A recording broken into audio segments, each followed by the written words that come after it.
नमस्कार। देवरिया की आवाज रेडियो केसरी से प्रस्तुत है स्थानीय हालचाल। पहले मुख्य हालचाल। दिवंगत पत्रकार के परिवार को दी गई आर्थिक सहायता। आपत्तिजनक पोस्ट करने वाले 4 लोगों पर केस दर्ज। रोजगार मेला में 93 लोगों का हुआ चयन। और बरई पट्टी में माइनर टूटने से सैकड़ों एकड़ फसल पानी में डूबी। 65 पुलिस कर्मियों को अयोध्या में लगा दी गई ड्यूटी। स्थानीय हालचाल के इस अंक के साथ मैं निकेत मिश्र। अब हालचाल विस्तार से।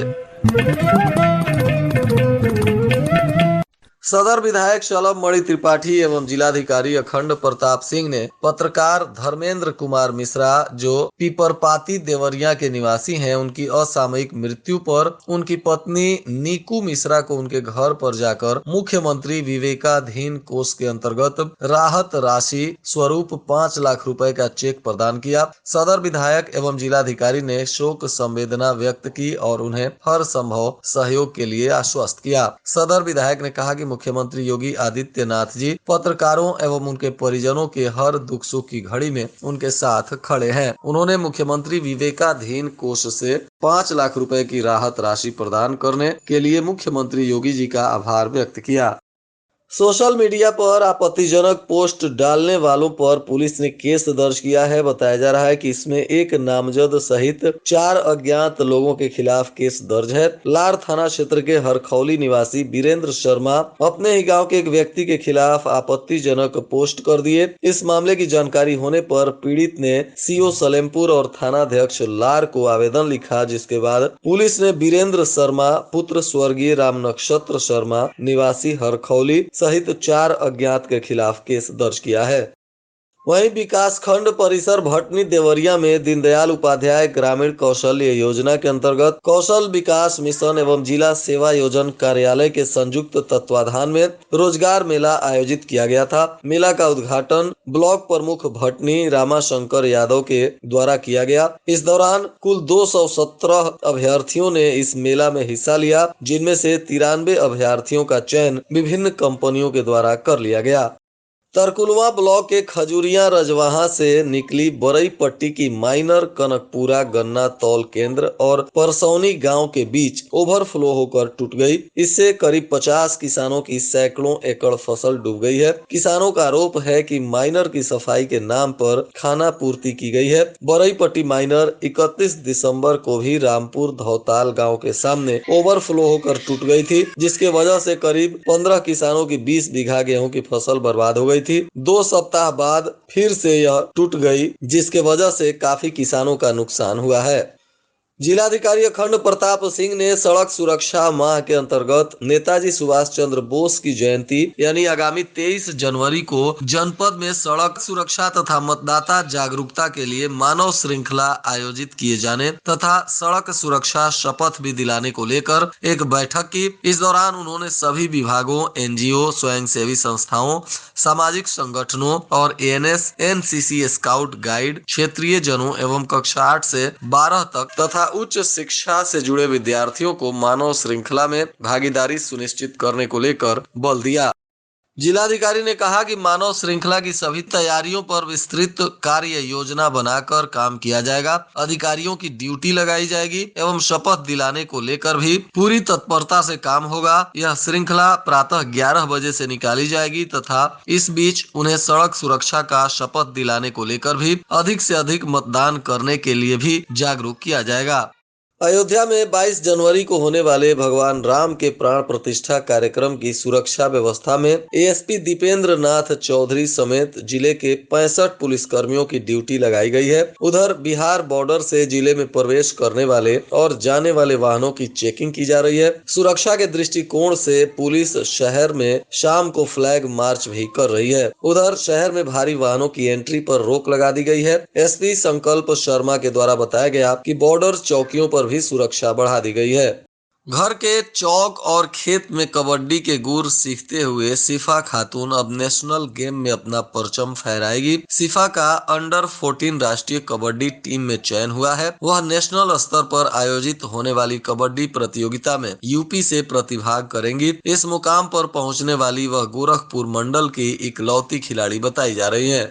कृषि अफसरों के पेंच से बीज अनुदान पाने से करीब 8,000 किसान वंचित हैं। बिल वाउचर जमा करने के बाद भी उनके खाते में अनुदान और प्रदर्शन बीज का पैसा नहीं भेजा गया है। रबी सीजन के 2.5 महीने बाद भी किसानों के खाते में बीज अनुदान का करीब 2 करोड़ रुपया नहीं गया है। राजकीय बीज भंडारों से अनुदानित बीज खरीदने वाले किसान डीएओ और डीडीएजी के बीच पीस रहे हैं। रबी और खरीफ सीजन में किसानों को राजकीय बीज भंडारों और अन्य एजेंसियों के माध्यम से गेहूं, धान और अन्य फसलों का अनुदान पर बीज वितरण किया जाता है। इसके लिए किसानों को ऑनलाइन पंजीकरण कराना होता है और बीज खरीदते समय उसका पैसा भुगतान करना पड़ता है। राजकीय बीज भंडार से जितने किसानों में बीज का वितरण किया गया है उनका पूरा ब्यौरा सहित डीबीटी जिला कृषि अधिकारी के लॉगिंग पर भेजा जाता है। डीएओ द्वारा ऑनलाइन सत्यापन कर उप कृषि निदेशक की लॉगिंग पर भेजा जाता है। वहां से किसानों के खाते में बीज अनुदान और प्रदर्शन का पैसा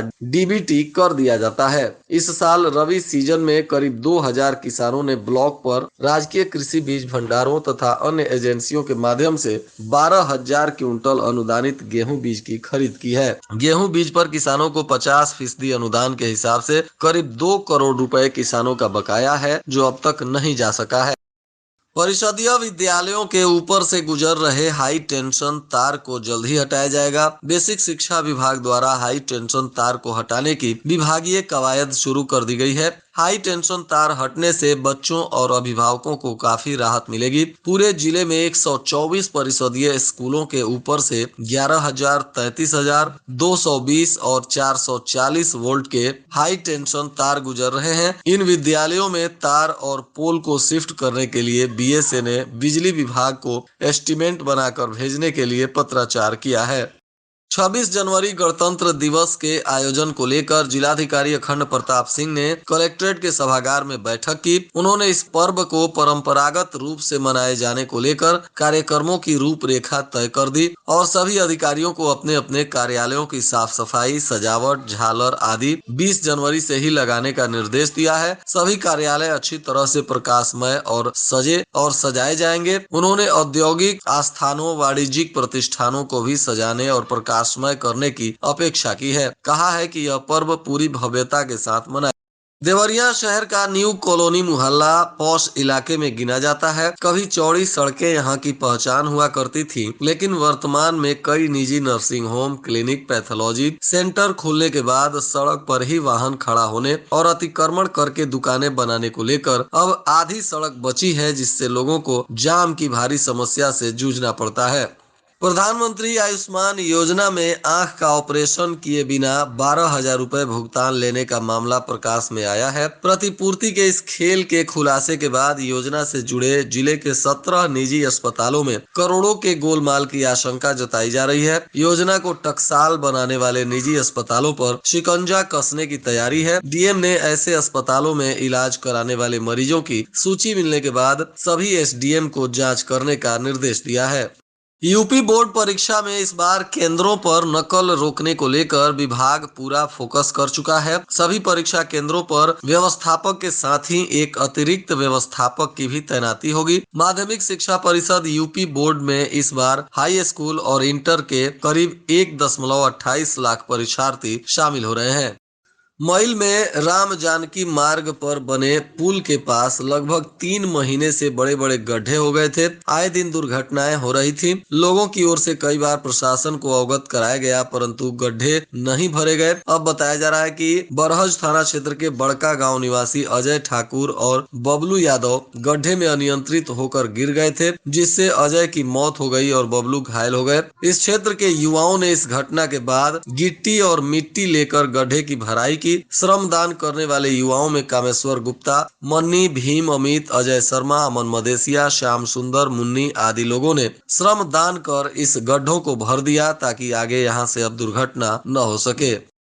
और आज के मौसम का तापमान देवरिया में न्यूनतम 9 डिग्री सेल्सियस और अधिकतम 21 डिग्री सेल्सियस रहने की संभावना है। अंत में मुख्य हालचाल एक बार फिर।